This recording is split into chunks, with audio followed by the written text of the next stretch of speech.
Hey there, neighbors and naysayers. January 28th. Excuse me while I put my glove on.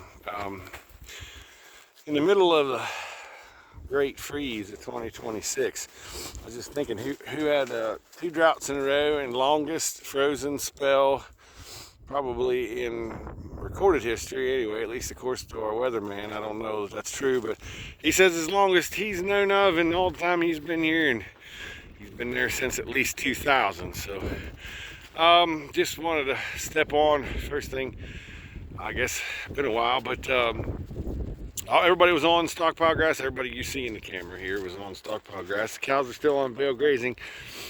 We made the decision to move them down here for the big freeze and the big snow, just because I've got about 6 or 8 hydrants in this vicinity that I can water them from. In case one goes down, I've got another to water from. So that was the decision, and figuring out they'll just eat hay until it's done. Guard dog trying to knock me down. The thing is, we got about 10 inches of snow, and these paddocks, everything you see in front of you, we already grazed, and all the stockpile grass is gone. But you can see where the sheep prefer to be. Now, I tested this hay, and it is of the quality that will keep the sheep in maintenance. But they would rather be out there eating over what we've already grazed, what we've already had in the stockpile. They're still out there. It looks like a minefield out there because they dug through the 10 inches of snow to get to whatever grass is underneath. So kind of cool. I was thinking about doing a video anyway because I know I get a lot of hate for, well, what are you going to do if it snows? Well, we got 10 inches of snow and the sheep are still out grazing. So there's what you do if it snows. If it wasn't for where they're at is on a really steep field and I can't get the 4-wheeler to them, and I can't safely get the side-by-side to it, I just kept grazing the sheep because it didn't matter. They're just going to dig through snow anyway. But it's okay to have a couple day rest anyway. We're going to run out maybe before winter does anyway, so it's all right to take a little break and come back and re-graze. While I was here, maybe I'd show you winter system or deep froze system. So there's a Mura fountain right there by the sheep. It's froze up. There's one up on the hill. It's froze up. They're energy-free waters.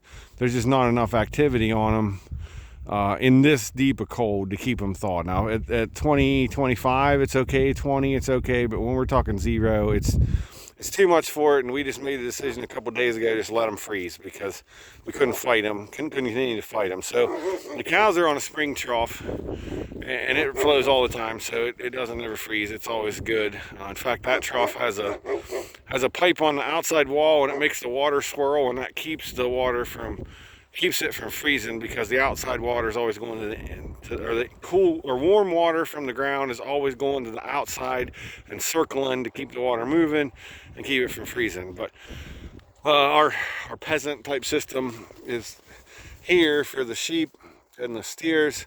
The sheep don't really drink anything. In fact, that old ewe there's probably 10 years old at this point. She just took a little drink. But other than that, they never come down here to drink. They eat enough snow.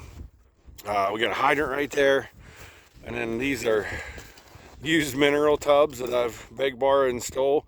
They actually make really good waters. They're cheap because they're free, and they don't, if you break one, you just go get another one. And then a short little 10 to 20 foot hose. That particular hose is the hose we use when we go to shows, because if someone steals it, we're not out anything. It doesn't have a male end on the end of it, but it's just 10 foot long.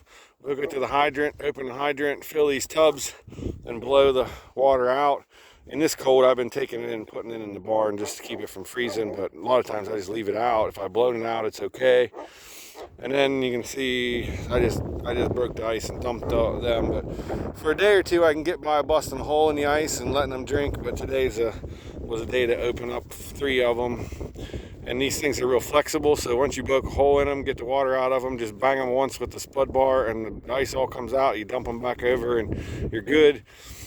Kevin Swopes, the one who turned me on this, he said, you want full ice, just flip it over, and a couple days later, it'll thaw enough you can just pull it off of there. Well, that's fine when we got just a couple days of sub-0, but since we're on day like 4 or 5 or 6, I was going to run out of tubs. So I just bust the ice, and it's fine. It sucks, but it's just a little bit extra work. And if any of you know anything about this, extreme cold and deep snow is just a whole bunch of work. It just adds to the workload. It just takes time to do everything because of that. And here I have stepped out in the wind. I tried not to do that. Maybe it's shifted because now it's coming from the west. But anyway, kind of suspended stockpile grass for now until the snow goes off, and then we'll go back to it. But like I said, the sheep are barely eating any hay and eating a whole lot of grass and digging through the snow enough that driving through that's like driving through a minefield. So with that, I'll say we'll see you next time.